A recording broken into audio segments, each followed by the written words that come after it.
Guys, welcome to my channel. यहाँ और study card. आज टॉपिक शुरू करने से पहले अगर आप मेरे चैनल पे न्यू है तो प्लीज सब्सक्राइब जरूर की। तो टॉपिक जो आज हम कर रहे हैं वो है relationship between planning and controlling.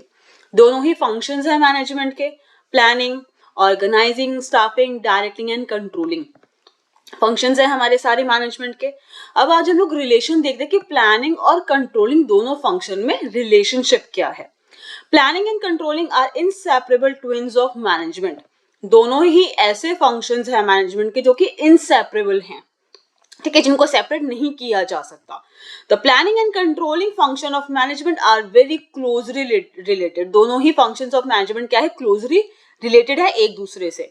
The relation between both the function is explained as follows. अब कुछ पॉइंट्स देखते हैं जिससे हमें और क्लियर होगा कि प्लानिंग और कंट्रोलिंग फंक्शन एक दूसरे से कैसे क्लोज है, ईच अदर कैसे इनसेपरेबल है। ठीक है गाइस, पहला नेचर एंड कॉन्सेप्ट देख लेते हैं।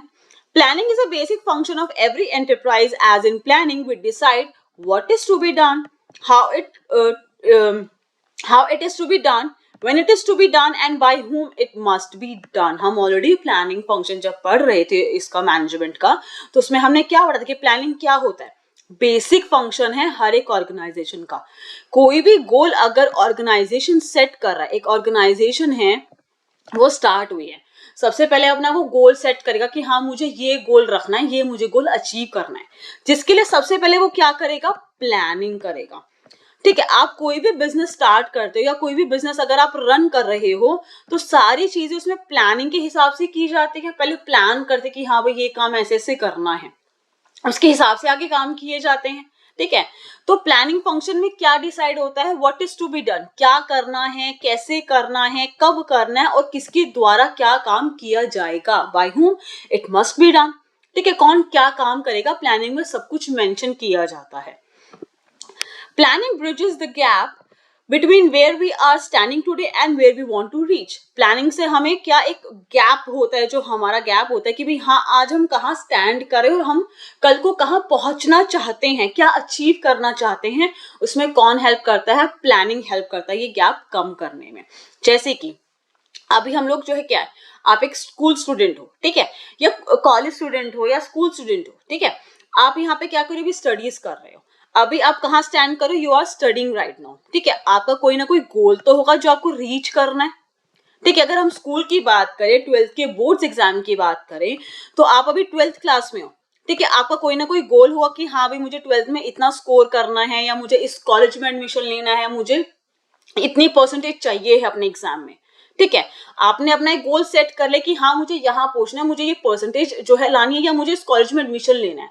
ठीक है, उसके लिए क्या करोगे, प्लानिंग करोगे कि भाई कब मैं कैसे कैसे स्टडीज अपनी करूं जिससे मैं वो परसेंटेज जो है अचीव कर पाऊं, अपने एग्जाम में वो परसेंटेज जो है ला सकूं, या उस कॉलेज में एडमिशन ले सकूं। क्या किया जा रहा है, प्लानिंग किया जा रहा है। उससे क्या हो रहा है कि जो गैप है, जो एक ग्रैप है हमारा कि हाँ हम आज यहाँ खड़े हैं, हमें कुछ अचीव करना है, way we want to reach, जहां हमें पहुंचना है, उसमें प्लानिंग हमारा हेल्प करता है वो गैप कम करने में। ठीक है, controlling means keeping a check that everything is in accordance with plan. If there is any deviation, taking preventive measures to stop that deviation. Planning function की बात होगी कि हमें प्लानिंग होती कि क्या काम कैसे कब कौन करने वाला है, हो गया। कंट्रोलिंग फंक्शन क्या काम करता है, चेक करता है कि सारा काम प्लानिंग के हिसाब से हो रहा है या नहीं हो रहा है। ठीक है, अगर आपने एक गोल किया था कि भाई मैं 90% या 95% अपने एग्जाम में जो है स्कोर करूंगा, अब आपने क्या किया, अपने यूनिट टेस्ट को देखना शुरू किया, आपने जो आपके प्री बोर्ड्स हो रहे हैं उनको देख रहे हो, कर रहे हो। ठीक है, तो यहाँ पे क्या हो रहा है कि हाँ अब भाई अगर आप प्री बोर्ड्स में अच्छा स्कोर कर रहे हो, अपने यूटीज में अच्छा स्कोर कर रहे हो, क्लास टेस्ट में अच्छा स्कोर कर रहे हो, तो इट मीन्स कि आप अपने गोल के बहुत ज्यादा नजदीक हो। पर क्या एग्जैक्टली आप इतने परसेंटेज स्कोर कर पा रहे हो, कोई डेविएशन तो नहीं, आपने प्लान तो कर लिया, आपने उस हिसाब से प्लानिंग भी कर ली कि मैं ऐसे ऐसे पढ़ूंगा करूंगा कि मैं ये गोल अचीव कर सकूं। ठीक है, लेकिन कोई डेविएशन तो नहीं है। अब मार्क्स से हटा के हम एक ऑर्गेनाइजेशन का एग्जांपल लेके समझते हैं कि जैसे भाई कोई भी ऑर्गेनाइजेशन है, उसने प्लानिंग किया, एग्जांपल ले रहे हैं कि भाई हम 100 यूनिट डेली का प्रोडक्शन करेंगे। ठीक है, 100 यूनिट डेली का प्रोडक्शन करेंगे। अब उसने डेली की कुछ पास्ट यूनिट्स का चेक किया कि भाई डेली कितनी प्रोडक्शन हो रही है, 80 यूनिट हो रही है, 70 हो रही है, 100 हो रही है, 90 कितनी हो रही है। ठीक है, उससे पता चला कि ऑन एन एवरेज 80 यूनिट्स की डेली प्रोडक्शन हो रही है। प्लानिंग की थी 100 यूनिट की, लेकिन एक्चुअल में कितनी प्रोडक्शन हो रही है, सिर्फ 80 यूनिट की। तो जो 20 यूनिट का जो डिफरेंस आ रहा है, जो गैप आ रहा है, जिसे हम डेविएशन कहते हैं, ठीक है, वो हमें किससे पता चलता है, कंट्रोलिंग फंक्शन से। क्या पता चलता है कि प्लानिंग के हिसाब से एक्चुअल में वो काम हो भी रहा है या नहीं हो रहा है, कोई डेविएशन तो नहीं आ रहा है, और अगर आ रहा है तो उसके क्या प्रिवेंटिव मेजर्स लेने चाहिए ताकि वो डेविएशन रुक सके, एक डिफरेंस आना बंद हो जाए, प्लान के हिसाब से 100 यूनिट्स की डेली प्रोडक्शन होना शुरू हो जाए। कोई भी रीजंस हो सकते हैं ना, भी एम्प्लॉयज अच्छे से काम नहीं कर रहे, या मशीन अच्छे से काम नहीं कर रही, या स्ट्रैटेजी अच्छी नहीं है, कुछ भी रीजन हो सकता है, ठीक है। जो रीजन है उसके प्रेजेंटिव मेजर्स लेना, कि भी मशीन ठीक नहीं है तो उसको मशीन ठीक कराओ, एम्प्लॉयज अगर अच्छे से काम नहीं कर रहे उनको मोटिवेट करो, उनको ट्रेनिंग प्रोवाइड करो, कोई भी रीजन हो सकता है, उसके मेजर्स लो ताकि डेविएशन कम हो सके। The meaning of controlling make it clear that controlling function is undertaken for right and timely implementation of plan. यहाँ से कंट्रोलिंग से क्या पता चल रहा है, उसकी डेफिनेशन से, उसके मीनिंग से, कि ये चीज यहाँ पे क्लियर हो रही है कि कंट्रोलिंग फंक्शन किस लिए परफॉर्म किया जाता है, वो चेक करने के लिए किया जाता है कि जो प्लान है वो बिल्कुल राइट और बिल्कुल टाइमली इम्प्लीमेंटेशन हो रहा है या नहीं हो रहा है, प्लान के हिसाब से जो प्रोडक्शन होना चाहिए, प्लान के हिसाब से जो काम होना चाहिए वो हो रहा है या नहीं हो रहा है। यहीं पे ये दोनों इंटरलिंक्ड हो गए। खाली प्लानिंग का कोई फायदा नहीं है, आपने प्लान बना के हैं और रख दिया, लेकिन उसे चेक तो करना पड़ेगा कि भी प्लान के हिसाब से काम हो रहा है या नहीं हो रहा है। वो कौन चेक करेगा, कंट्रोलिंग फंक्शन चेक करेगा, ठीक है। और कंट्रोलिंग फंक्शन भी तभी फंक्शन परफॉर्म कर पाएगा जब कोई प्लान होगा, जब यहाँ पे ये प्लान है कि हाँ 100 यूनिट प्रोडक्शन डेली होनी चाहिए, ये प्लान है, ये गोल है। अगर यही नहीं होगा तो वो 80 यूनिट प्रोडक्शन हो, 70 हो, 60 हो, क्या फर्क पड़ता है, किससे कंपैरिजन करोगे, भाई प्लान के हिसाब से काम हो रहा है या नहीं, जब कोई प्लान होगा ही नहीं। तो प्लानिंग होनी भी जरूरी है, कंट्रोलिंग फंक्शन होना भी जरूरी है। कंट्रोलिंग के लिए प्लानिंग इंपॉर्टेंट है ताकि वो चेक कर सके कि भाई प्लान के हिसाब से काम हो रहा है या नहीं हो रहा है, कोई डेविएशन तो नहीं आ रहा। और प्लानिंग फंक्शन के लिए कंट्रोलिंग फंक्शन जरूरी है, क्योंकि वही चेक करके बताएगा कि प्लान के हिसाब से काम हो रहा है या नहीं हो रहा है, ठीक है गाइस। नेक्स्ट आता है planning and controlling are interdependent and interlinked. एक दूसरे पे डिपेंडेंट है, एक दूसरे से इंटरलिंक्ड है, जैसे कि हम अभी ऑलरेडी समझ के आए हैं ऊपर। Planning and controlling function always coexist और have to exist together as one function depend on other, ठीक है। दोनों को एग्जिस्ट करना पड़ता है, दोनों एक दूसरे पे डिपेंड है। प्लानिंग फंक्शन कंट्रोलिंग के ऊपर, कंट्रोलिंग फंक्शन प्लानिंग के ऊपर डिपेंड है। The controlling function compares actual performance with plan performance. Controlling function क्या करता है, एक्चुअल परफॉर्मेंस जो कि हम 80 यूनिट्स की जो है यहाँ पे लेके चल रहे थे एग्जांपल कि भी 80 यूनिट्स की production on a daily basis हो रही है, तो ये एक्चुअल परफॉर्मेंस हो रही है। और विद प्लान क्या थी, 100 यूनिट, कि भाई 100 का गोल रखा था, प्लानिंग की थी कि 100 यूनिट डेली प्रोडक्शन होगी, ये हमारी प्लानिंग थी, ये हमारा एक्चुअल में प्रोडक्शन हो रहा है। तो क्या कर रहा है, कंपेयर कर रहा है। And if there is no planned performance, then controlling manager will not be able to know whether the actual performance is okay or not.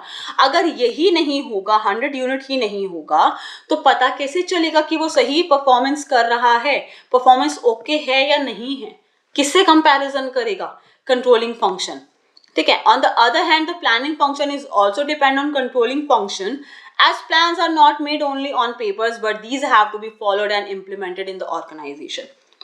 Plans ये नहीं होते हैं कि सिर्फ पेपर पे बनाए काम हो गया, उन्हें इम्प्लीमेंट भी करना पड़ता है ऑर्गेनाइजेशन में, correct. The controlling function make sure that everyone follows the plan strictly. यहाँ पे कंट्रोलिंग फंक्शन क्या काम करता है, ध्यान रखना कि हर कोई प्लान के हिसाब से काम कर रहा है कि नहीं कर रहा है, नहीं कर रहा है तो क्यों नहीं कर रहा है, क्या रीजंस है, क्या मेजर्स लेने हैं।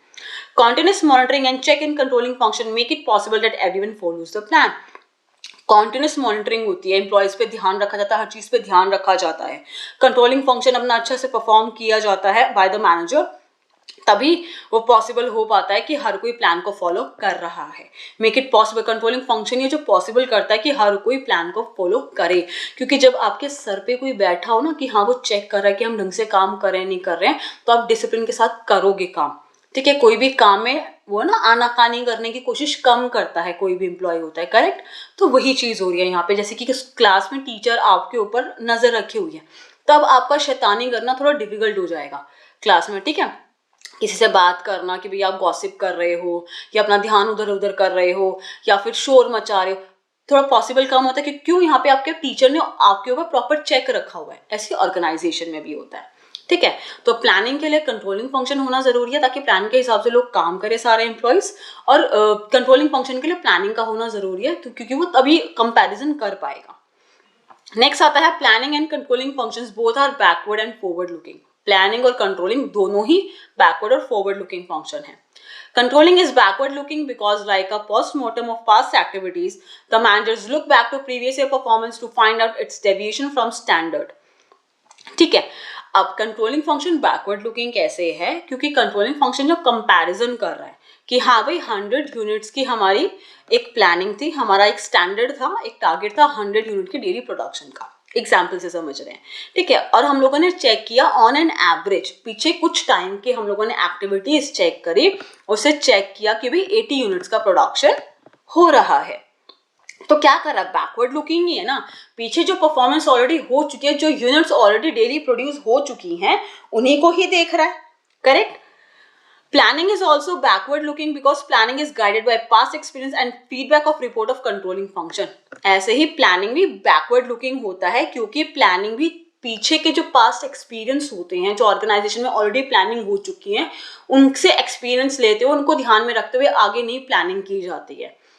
और जो कंट्रोलिंग फंक्शन से फीडबैक आते हैं कि हाँ भाई टारगेट तो सही से सेट है या नहीं है, ठीक है, स्टैंडर्ड सही है या नहीं है, कंट्रोलिंग फंक्शन में ये फीडबैक दिए जाते हैं कि भाई एम्प्लॉयज को ट्रेनिंग की ज़्यादा ज़रूरत पड़ती है, या मशीनरी ज़्यादा थोड़ा काम उसमें करना पड़ता है, या आपके टारगेट सही नहीं होते हैं, आप टारगेट ज़्यादा सेट कर देते हो, एम्प्लॉयज इतने ज़्यादा एफिशिएंट नहीं है, तो वो कोई भी रीजंस हो सकते हैं। तो कंट्रोलिंग फंक्शन से जो फीडबैक मिलता है और जो पास्ट एक्सपीरियंस होते हैं, ठीक है, उनकी हेल्प से ही प्लानिंग की जाती है। तो दोनों ही बैकवर्ड लुकिंग है। कंट्रोलिंग पीछे के यूनिट्स को देखता है, मतलब पीछे की एक्टिविटीज को देखता है, पास्ट एक्टिविटीज को, उसके बाद ही कंपैरिजन करता है, और प्लानिंग भी पीछे के एक्सपीरियंस को यूज करके ही नई प्लानिंग करती है। Controlling is also forward-looking because controlling does not end only by comparing past performance with standard. It involves finding the reasons for deviation and suggests the measures so that these deviations do not occur in future. Controlling function forward-looking भी होता है क्योंकि वो खाली deviation, ये जो difference आता है 100 और जैसे हम एग्जांपल में समझ लीजिए 20 यूनिट्स का डेविएशन आ रहा है, सिर्फ यही पता नहीं करता कि कितना डिफरेंस, कितना डेविएशन आ रहा है, वो इसका रीजन भी पता करता है, ठीक है। रीजन पता करने के साथ साथ उसके लिए जो मेजर्स लेने हैं वो भी लेता है, और उससे क्या होता है कि भाई आगे जो एक्टिविटीज हो रही है उसमें थोड़ा सा सुधार हो, ताकि जो प्लानिंग हमने की है फ्यूचर में, दोनों के दोनों हमारे फॉरवर्ड लुकिंग है। कंट्रोलिंग फंक्शन की हेल्प से प्लानिंग भी फॉरवर्ड लुकिंग जाता है कि भाई जो कंट्रोलिंग फंक्शन है वो इस तरीके से मेजर्स लेता है कि जो फ्यूचर की जो हमारी प्लान्ड एक्टिविटीज हैं और जो एक्चुअल एक्टिविटीज है वो मैच कर सके, ठीक है। तो यहाँ पे हमारा प्लानिंग और कंट्रोलिंग दोनों ही फॉरवर्ड लुकिंग भी है। नेक्स्ट आता है planning is prescriptive whereas controlling is evaluated. Planning is basically an intellectual process. Planning हमारा क्या है, एक इंटेलेक्चुअल माइंडली है, जहाँ पे बहुत सारी थिंकिंग की जरूरत पड़ती है। Comparison to prescribe a particular course of action for achieving objective. सारे कोर्स ऑफ एक्शन उसमें मेंशन किए जाते हैं, प्रिस्क्राइब किए जाते हैं, कौन क्या परफॉर्मेंस, मतलब कौन क्या काम करेगा, किसकी क्या जॉब पोजीशन रहेगी, क्या चीज़ होगी, क्या रूल्स एंड रेगुलेशंस होंगे, हर चीज़ उसमें डिफाइन की जाती है प्लानिंग में। Controlling on the other hand evaluate or check whether described course of action is followed or not। और कंट्रोलिंग फंक्शन का क्या काम होता है, इवैल्यूएट करना, चीज़ों को चेक करना कि प्लानिंग के हिसाब से जो जो उसमें मेंशन किया गया, प्रिस्क्राइब किया गया, जो कोर्स ऑफ एक्शन उसमें मेंशन किए गए हैं वो अच्छे से हो रहे हैं या नहीं हो रहे हैं, ठीक है गाइस। तो ये था हमारा आज का छोटा सा टॉपिक जिसमें हम लोगों ने प्लानिंग और कंट्रोलिंग के बीच में रिलेशनशिप पढ़ा। अगर आपको इस टॉपिक में कोई भी डाउट हो तुमसे कमेंट सेक्शन में पूछ सकते हैं। अगर आपको मेरी वीडियो पसंद आए तो प्लीज लाइक जरूर कीजिएगा, शेयर कीजिएगा। अगर आपने अपने चैनल को सब्सक्राइब नहीं किया तो प्लीज सब्सक्राइब भी जरूर कीजिएगा। मैं इस चैप्टर जो टॉपिक है उनकी वीडियो बहुत जल्दी अपलोड कर दूंगी। Thank you so much guys मेरी वीडियो देखने के लिए।